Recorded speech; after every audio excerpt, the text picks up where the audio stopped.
सहकारी समितियों के कार्यरत कर्मचारी अपनी लंबित मांगों का निराकरण नहीं होने के कारण अनिश्चितकालीन हड़ताल महाआंदोलन की राह पर आ चुके हैं, जिसके कारण जिले भर के 300 से अधिक संस्था कर्मचारी, विपणन संस्था, विक्रेता, भंडार विक्रेता समूह के कर्मचारी अनिश्चितकालीन हड़ताल पर उतरने के कारण जिले भर का राशन कार्यालय से लेकर खाद तक का कार्य प्रभावित हो गया है, जिससे ग्रामीणों को इनकी हड़ताल पर जाने से परेशानियों का सामना करना पड़ रहा है।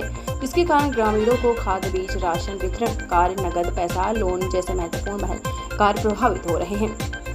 आपको बता दें, जिससे जिले भर के ग्रामीण राशन उपभोक्ता परेशानियों का सामना कर रहे हैं, जिससे महत्वपूर्ण कार्य भी जिले भर के प्रभावित हैं।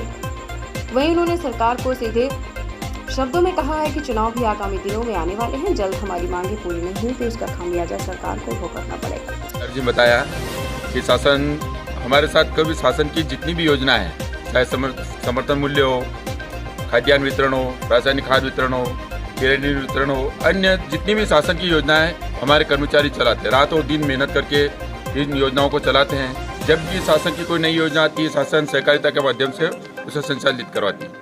कोरोना जैसी महामारी में भी हमारे कर्मचारियों ने बहुत तन मन से काम किया। कोरोना में जब लोग बाहर निकलना पसंद नहीं करते थे, उस टाइम हमारे कर्मचारियों ने गेहूँ खरीदी की और खाद्यान्न वितरण किया। ऐसी स्थिति में भी इतना कार्य करने के बाद भी शासन का सहकारिता कर्मचारी की ओर कोई ध्यान नहीं है। सहकारिता कर्मचारी के लिए न तो कोई स्थायित्व है और न कोई पेंशन सुविधा, कुछ भी नहीं है।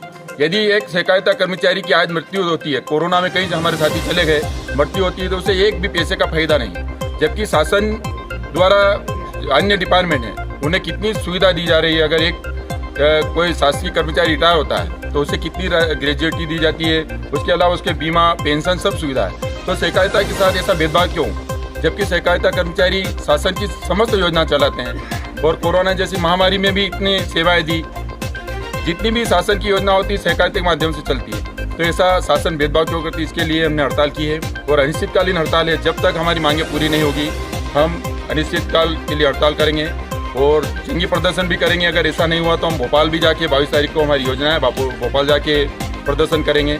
जब तक शासन हमारी मांगे नहीं मानेंगी, हम अडिग रहेंगे। ना तो खाद्यान्न वितरण होगा, खाद, टोटल जितनी भी योजनाएं अभी बंद रहेगी। अभी चुनाव भी आ रहे हैं। हाँ, अभी चुनाव भी आ रहे हैं, तो हम भी आशा करते हैं। माननीय शिवराज सिंह जी 18 वर्ष हो गए जब हम इतनी हड़ताल बार हड़ताल करते हैं, तो उनकी निगाह हम पर क्यों नहीं पहुँच रही। केवल योजना चलाना उनका कार्य है, तो शासन से हम यही चाहते हैं कि कम से कम इन कर्मचारियों को के हित को देखते हुए इनकी मांगे पूरी की जाए। और चुनाव को देखते हुए भी, क्योंकि चुनाव बिल्कुल नज़दीक है, तो माननीय शिवराज सिंह जी को सोचना चाहिए। आम जनता पर इसका क्या असर पड़ेगा? आम जनता पर बिल्कुल फर्क पड़ेगा भैया। खाद्यान्न उनको नहीं मिलेगा, खाद नहीं मिलेगा, शासन जितनी भी योजना है उनको उन योजनाओं का फायदा नहीं मिलेगा।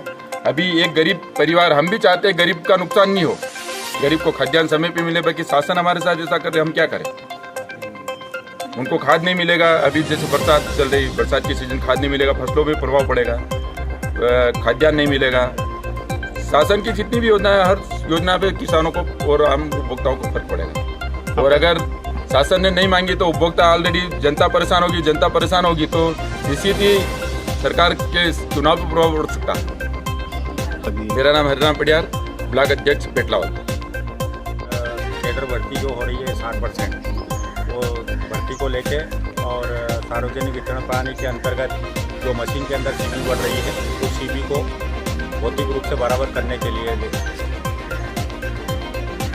आपकी हड़ताल, ये अनिश्चितकालीन हड़ताल है। जब तक शासन और प्रशासन हमारी मांगे नहीं मान लेता, तब तक हमारी अनिश्चितकालीन हड़ताल जारी रहेगी। कितने ब्लॉक के लोग आए हैं अभी यहाँ पर? पूरे झाबुआ जिले के समस्त कर्मचारी।